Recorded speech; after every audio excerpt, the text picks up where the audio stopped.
Epstein is Hillary Clinton, and Epstein is Haiti, and Epstein is a big network of media assets. By the way, did you know that Steve Bannon was going to that guy for money? Also, Epstein is Oprah. Epstein is Chris Tucker. You remember him. Epstein is also Kevin Spacey. Epstein is also Prince Andrew. Epstein is also... Who else is Epstein? Who else is Epstein? Tell me. You guys know? Who else is Epstein?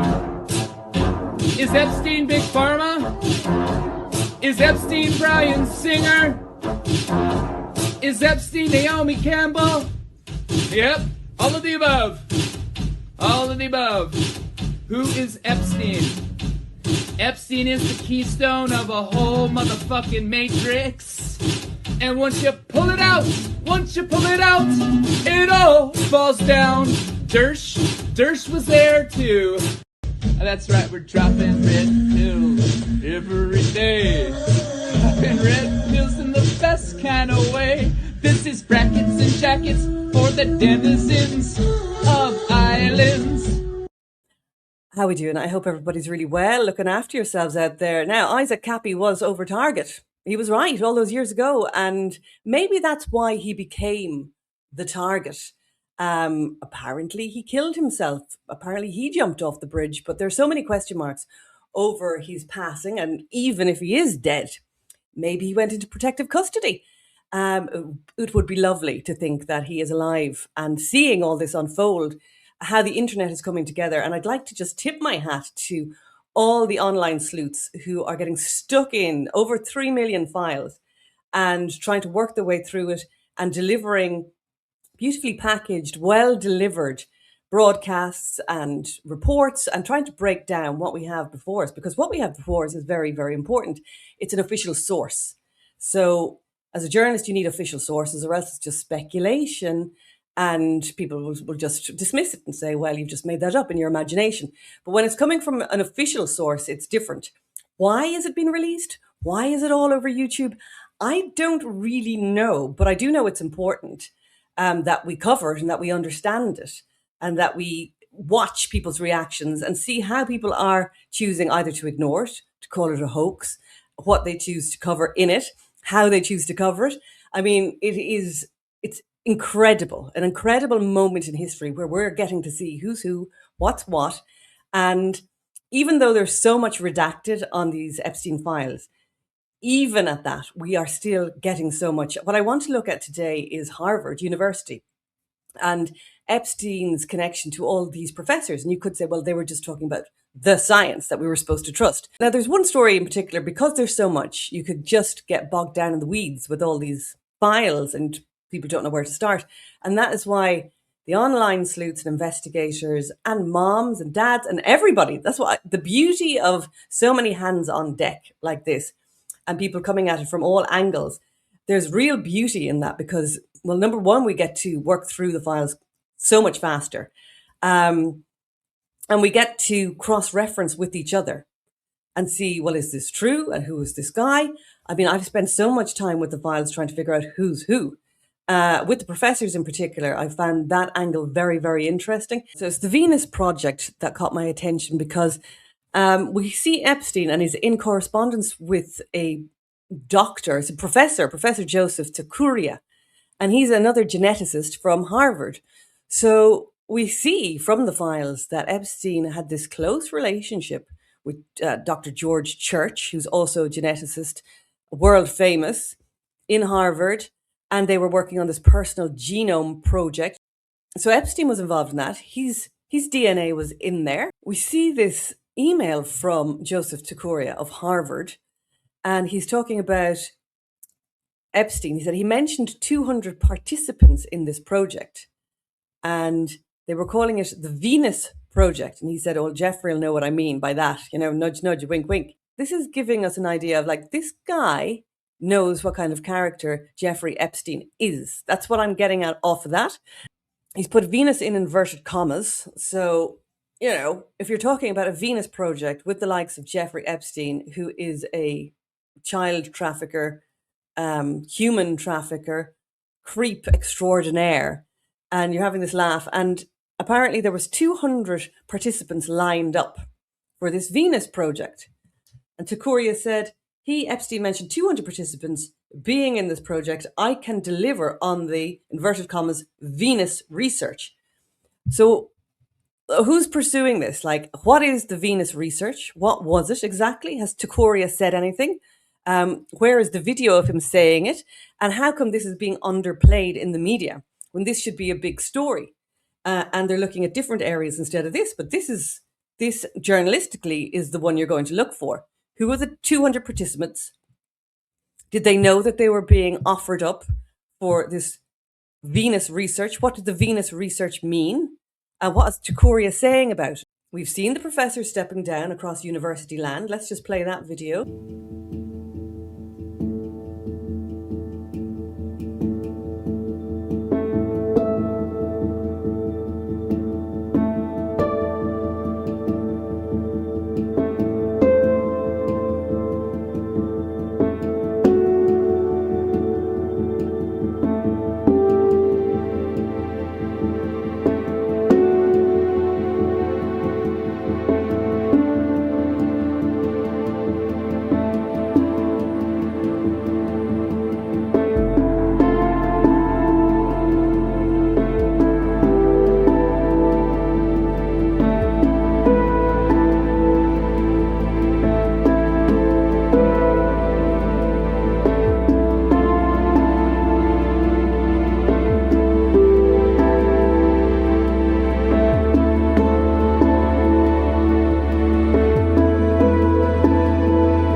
I don't think these professors and scientists were just looking for money. Like, I think it's worse than that. And I think the COVID scam is so important for people to understand, first of all, that there was no pandemic and that it was a scam, and that the injections weren't even vaccines, and that they were intended to do harm to humanity.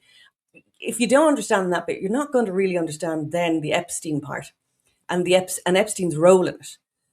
And the fact that these guys aren't good. This is not a good network of people.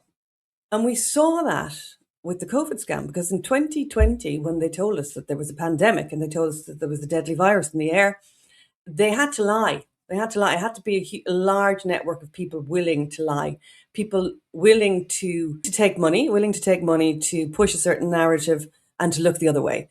And it turned out most of the world is fine with that, because most people are greedy and they want money and they want to keep their careers and they want pensions.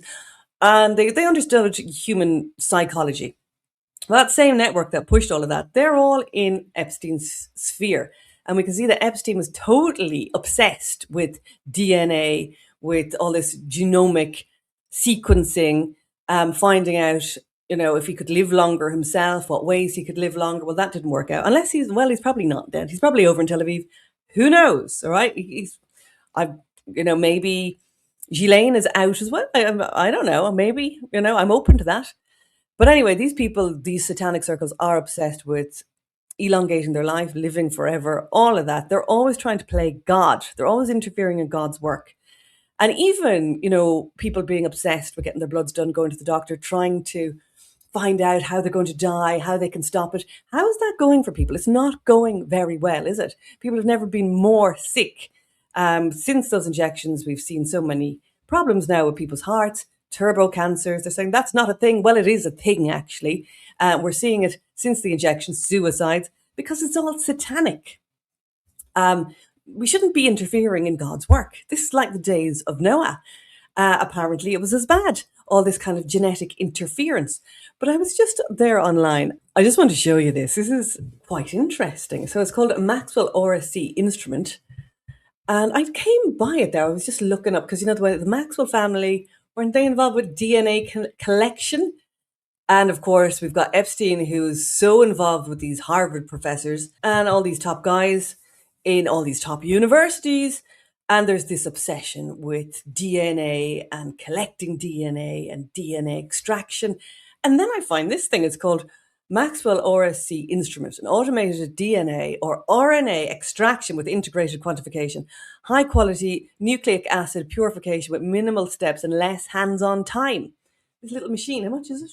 4,500. So this seems to be a thing. I just thought, what a weird name. Is this connected to the Maxwell family? I haven't done the research on it yet. It's something I'm going to look into. Maybe somebody knows more out there. What I love about right now is this sharing and pooling of information and cross-referencing. This is a great time. It's a terrible time, but it's also a great time for information to get stuff up on the table and say, well, let's discuss. Is this real? Is it true? Do we need to be concerned about this? I would say we absolutely do. Humanity needs to be concerned about its own preservation. It needs to be concerned about what's happening to those children. We need to intervene. We need to step up. We need to use our voices. We need to use whatever talents we have, and we need to bring it to the table. Now's the time, and we need to not be afraid. I think the biggest thing that's been in the way for people up to this point is that they are afraid, and they don't want to lose their pensions, and they don't want to lose their jobs. Well, your soul's at stake with all this. So, this is really, really important that people show some courage, because the line has got to be children. And if it's not, well, you get everything you deserve then. And that's fine, so be it, because this is the way it's kind of turning out, isn't it? So this is an interesting one. It's behind a paywall here, but it was in the New York Times, published in, I think it was 2009. Let me just get the correct date. So it was published on January 7th, 2009.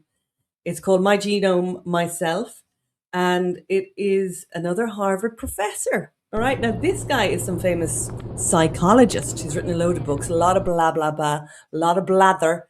And you'll notice about a lot of these scientists and all these top experts that he has, they're all on board with the same agenda. And the same agenda is, a lot of it is just nonsense science. And that's why so much of, say, the COVID hoax didn't make any sense, because a lot of it doesn't actually make any sense when you really scratch the surface. But I mean, I think with the COVID hoax, so many people didn't ask questions because they thought, well, look, these Harvard experts, these Harvard guys, they know what they're talking about. And we see it all the time. We see people farm out their own God-given intelligence to the beast system when they could have made up their mind within seconds, because we have that innate way of being able to read things and being able to figure stuff out. But we've been told time and time again, we're not smart enough. We couldn't figure it out. You're not Harvard educated. You're not an expert. Your teeny tiny little brain couldn't possibly work it out. When actually it turns out God doesn't make mistakes. You could have worked it out, and you don't need a Harvard PhD or doctorate or whatever they give out in Harvard these days to prove yourself. You don't need that, because look what happened with Harvard as an example. Look at all the professors. So we have this guy, what's his name? Steven Pinker. He's quite famous. He's written loads of books. And he was on the plane. He turned up in the Epstein Files on the plane with Jeffrey Epstein. They look very, very cozy. And I haven't heard what he said yet either. I'd like to hear from him. What's he got to say about it? You can't really play this stuff down. And it turns out then that he wrote this article in the New York Times on the 7th of January 2009. And he's also in the Genome Project. Isn't that interesting? He's also there. So all these guys are pushing the same agenda. They're getting money from the same trough. Who exactly is giving the money is very, very interesting. Who was Jeffrey Epstein exactly? I mean, when I'm listening to him, I don't hear intelligence. I mean, I hear intelligence agencies, but I don't think he was all that smart. So they want us to believe that he was just some dude who was incredibly intelligent mathematician. I think no, he was just pushing a satanic agenda. And satanic agendas aren't actually that smart, but they rely on people who are supposed to be Christians, at least, not using their brains or their Christian discernment or just their common sense. So they're going to bamboozle you with all sorts of this and that nonsense. But I don't think they're that smart. And I'm not even that convinced about what they can do. I think they probably just poison you. I'm not even convinced about what they can read from DNA and all that DNA sequencing. I've yet to be convinced by anything that they can do. I just hear a lot of old drivel and highfalutin talk, but where is it actually really going?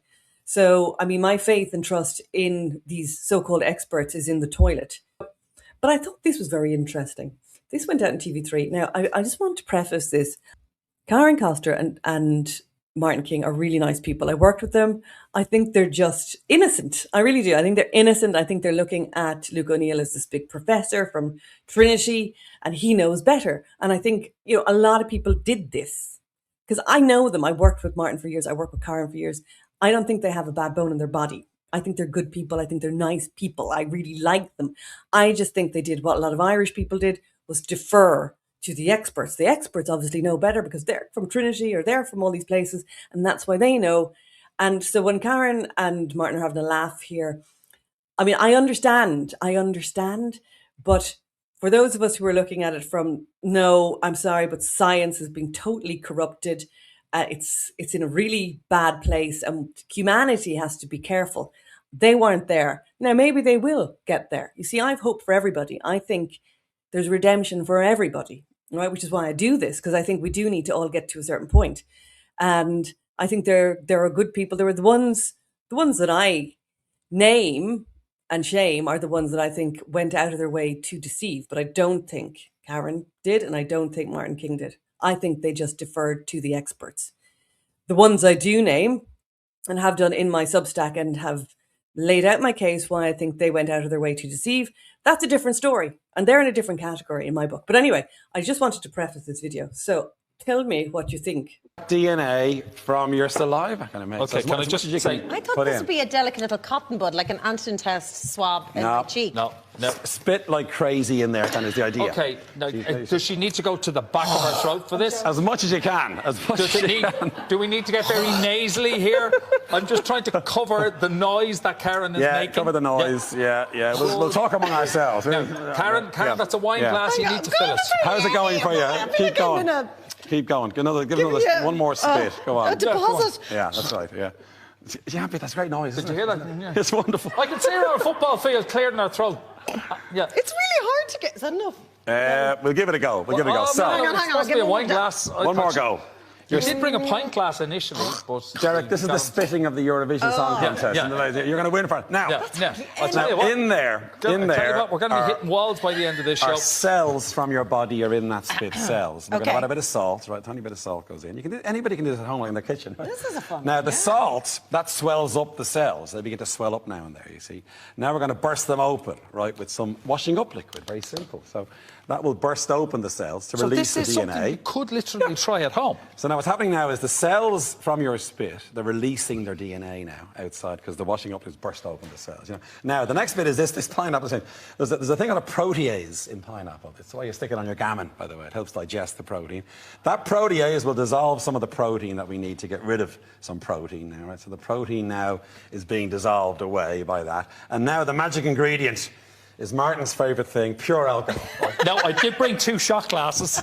Now the alcohol will precipitate the DNA. Are you ready? Yeah. And we'll see the DNA. If we're lucky now, we'll see little strands come out. Now, that's all we need. See that stuff there? That is your DNA up the side of the glass. Little strands of DNA. Now, I could take that DNA take an egg, right?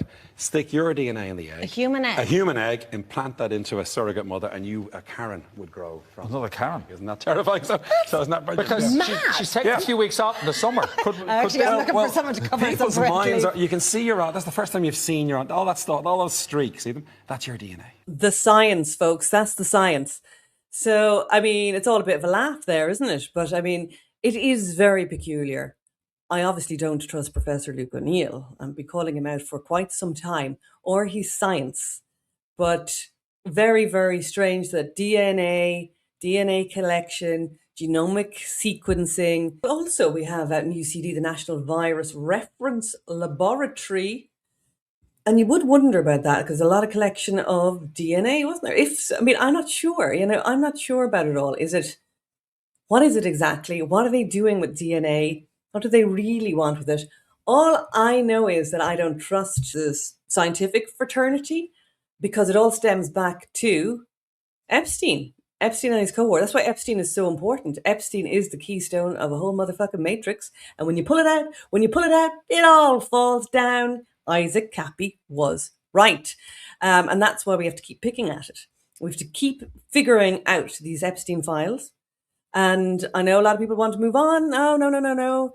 Can't handle it. And really and truly, it is pretty awful. But you don't have to see anything. I'm not going to see any abuse of children. I'm not going to look at that. All right? You don't have to go there. But at the same time, if we don't make use of this, if we don't show each other, if we don't figure out who are these guys, who is this network, they're coming after us. They're coming after humanity because that's what Satanists do. They don't like humanity. They don't like the sacred. They don't like God's creation. They're always trying to interfere in God's creation.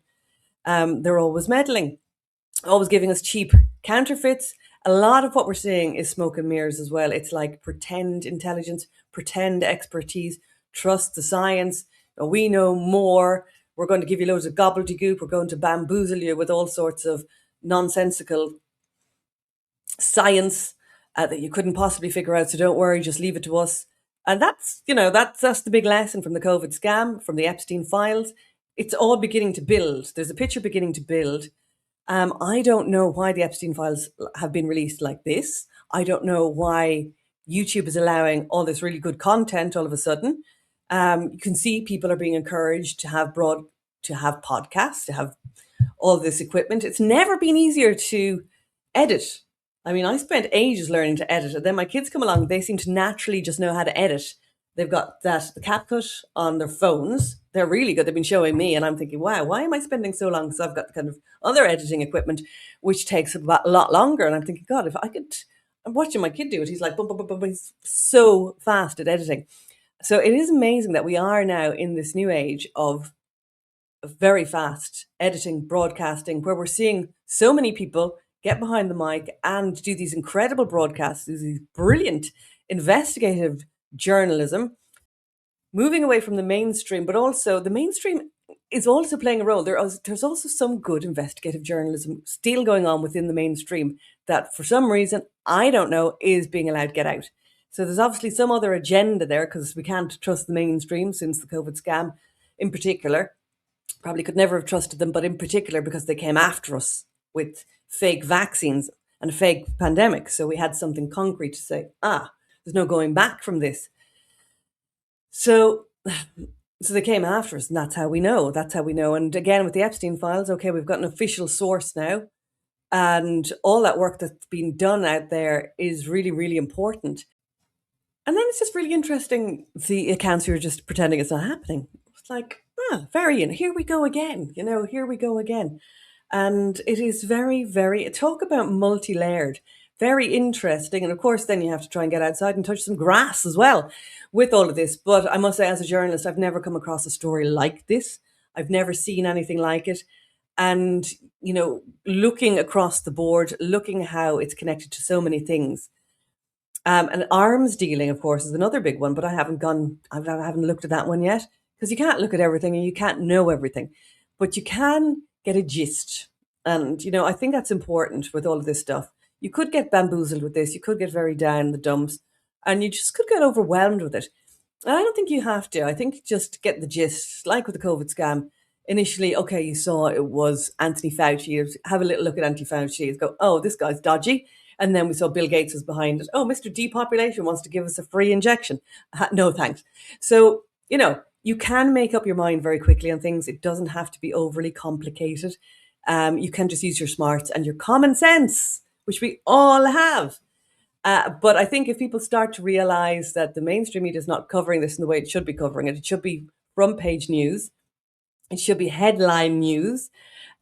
We should be talking about these Harvard professors. We should be holding them to account. We should be finding out, well, what do they have to say about this? What was the Venus Project? What were you doing on Jeffrey Epstein's private jet? What were you doing on the island? You aren't just talking about science all the time. And who were the 200 participants for this Venus Project? And did it go ahead? And who paid for it? So we're left with all these questions. And I think it's worth pursuing. And I think this is a moment in time where people can show a little bit of backbone and courage, or else succumb. A lot of people have already succumbed, have gone quietly, because that's a big thing as well. Are you going to go quietly? You're not going to say anything, are you? And a lot of people have chosen the quiet route.